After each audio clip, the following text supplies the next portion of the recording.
Teman-teman, di video kali ini aku bakal ngelanjutin tentang project yang kemarin udah kita lengkapi, yaitu uh, aplikasi AI Chatbot App. Teman-teman bisa cek di repository aku.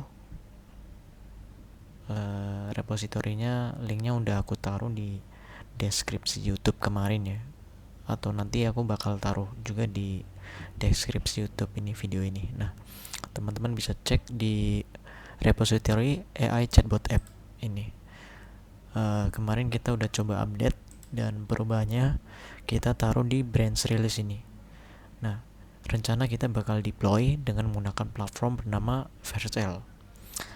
Dan kalau misalkan kita menggunakan Vercel dan udah kita deploy itu pakai Vercel, nantinya misalkan ada update dari repository ini, dia bakal otomatis ke update juga di Vercelnya gitu. Nah, kita bakal ambil yang di deploy yaitu dari branch release gitu. Begitu. Nah, sebelumnya aku pengen jelasin dulu apa itu Vercel. Mungkin dari teman-teman yang nyimak video ini mungkin belum tahu apa itu Vercel. Nah, teman-teman sebenarnya bisa cari aja sih di Google ya. Banyak referensi yang menjelaskan tentang Vercel, terutamanya dari situs Vercel itu sendiri. Kalau misalkan browsing, di bagian atas nih ada dari Vercel langsung, what does Vercel do, tinggal klik aja nih. Di sini dia menjelaskan bahwa Vercel ini merupakan sebuah PaaS atau Platform as a Service, tapi lebih tepatnya dia itu digunakan untuk aplikasi front end.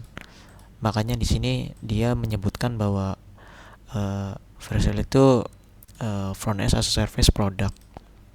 Nah, jadi kalau misalkan teman-teman punya aplikasi modern yang menggunakan JavaScript seperti Vue, React, Svelte atau apapun itu, kita bisa deploy menggunakan platform Vercel gitu.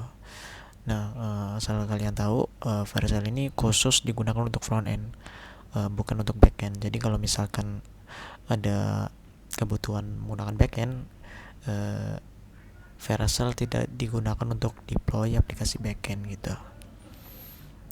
Ya mungkin ini sih, kalau misalkan alternatif dari cara deploy aplikasi React yang paling gampang. Sebenarnya ada lagi sih kayak Netlify dan lain sebagainya gitu.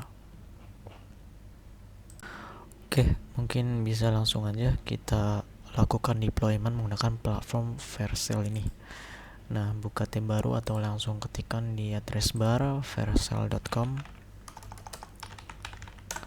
Nantinya dia bakal menuju ke halaman depan ya dari Vercel.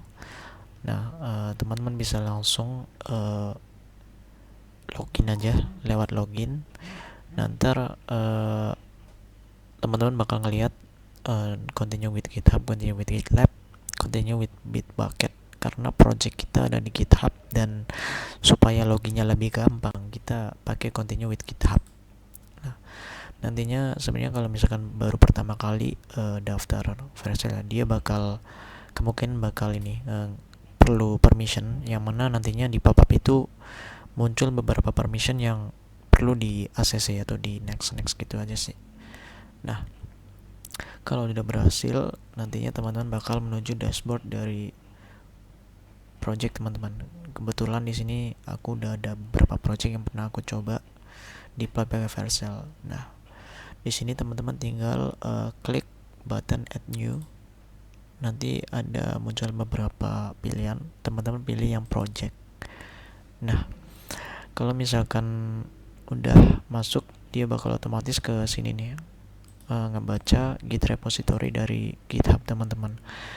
Nah, di sini kebetulan ada beberapa GitHub account yang udah ditambahkan di sini. Kalau misalkan belum ada username teman-teman kebaca di sini, tinggal tambahkan GitHub account di sini. Itu. Nah, teman-teman tinggal pilih nih repository yang ingin dideploy pakai Vercel. Dia bisa langsung ngedeteksi sih aplikasi-aplikasi React atau sejenisnya yang bisa dideploy di Vercel. Nah, kebetulan di sini langsung kedetek nih AI Chatbot App. kita langsung klik import. Nah, kemudian akan menuju ke halaman ini. Nah, di sini ada kendala sih. Di sini kan kita import dari GitHub ya, yaitu dari repository AI chatbot app. Cuman kendalanya ini masih ngebacanya master. Kenapa? Karena di repository kita default dari repository ini adalah master. Nah, Vercel sendiri secara default dia bakal ngedeploy dari repository yang ditandai default gitu. Nah, gimana caranya supaya diubah ke rilis? Kita langsung menuju ini ya tadi, klik branch-nya, view all branches, kemudian pilih branch release-nya, langsung dari sini nih active branch.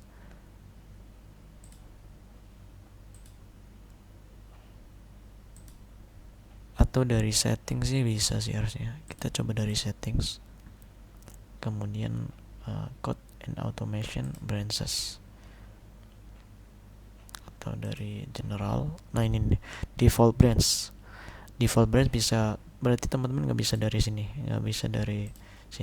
harusnya bisa di settingnya lewat settings general default branch. Nah, di sini bisa di switch ke release update. Nah, kalau misalkan udah berubah, kita tinggal balik lagi ke Vercel, dia bakal ngebaca dari release. Nah, kemudian di sini ada kolom Vercel team. Secara default dia akan ngebaca dari tim individu dari akun Vercel teman-teman itu. Misalkan di sini ada akun aku, berarti Faisal Devs Project. Nanti di sini namanya sesuai dari nama-nama username dari teman-teman gitu. Nah, kemudian ada project name. Project name ini yang bakal menjadi URL dari aplikasi kita. Nah, di sini misalkan aku mau nambahin AI-chatbot-app-tegal dev gitu. Nah, kalau misalkan udah kayak gini nih, kita tinggal langsung deploy aja sih. Kalau framework preset dia biasanya bakal ngedeteksi secara otomatis. Oke, kita langsung deploy, klik deploy. Nah, proses deploy ini memakan beberapa detik sih mungkin sih. Dia bakal nge-build dulu menjadi aset-aset, atau istilahnya dibanding ya, sebelum dijalankan secara production. Nah, kalau misalkan udah berhasil, dia bakal tampil seperti ini. Teman-teman tinggal klik continue to dashboard, kemudian akan menuju ke halaman ini nih. Nah, teman-teman bisa langsung klik visit yang ada di sini. Nah, seperti yang terlihat di layar, URL-nya udah berhasil bisa diakses lewat public, dan tampilan dari chatbot yang kita buat seperti ini. Kita coba tes. Halo, dengan siapa ini? Nah, dia udah berfungsi sebagai mana mestinya gitu. Ya, mungkin itu sih cara deploy dengan menggunakan Vercel. Barangkali ada pertanyaan, mungkin bisa ditanyakan di grup atau di kolom komentar gitu.